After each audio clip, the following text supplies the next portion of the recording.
मनोहर पणजेच्या तिसरो पूल अटल सेतूचे काम चालू असताना पणजे कदंबा महामंडळाच्या बसस्टँडा सायटीन बुधवारा उजो लागलो. अटल सेतूचे काम सोंपच्या पयलीं गोंय सरकारान ताचें उक्तावण केल्लें. पुलाचें उरिल्लें काम पुराय करपा खातीर थंय दीस रात काम चालू आसता. बुधवारा वेल्डिंगाचें काम चालू आसतना अचकीत सिलिंडर फुटोवन कंत्राटदारान उडयल्ल्या स्क्रॅपाक उजो लागलो. रोखडोच उजो पालोवपी दळान थंय येवन उजो पालयलो.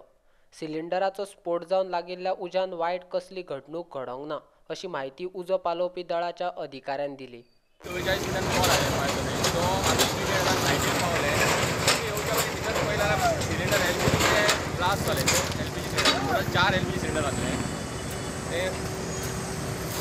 गॅस कटिंगाचें काम चालू आसलें भितर. सो ताका लागून ते एलपीजी यूज करता म्हणून तेंच्यांनी आमकां इन्फॉर्म केलें आनी टोटल आमकां एक 10,000 लिटर उदक घातलें. बट फायर हेडफोन्साचे 20% आपयले. आनी आमी टोटल आमच्या कामाक 20 लोक आनी फायर 4 ऑफिसर. किती लॉस जाला? लॉस टोटल ते स्क्रॅपाचो व्हॅल्यू अजून हे करना. सो तेचे स्टुडंट करता आनी मागीर कोणाक लायफ ना लायफ बीन काय लायफ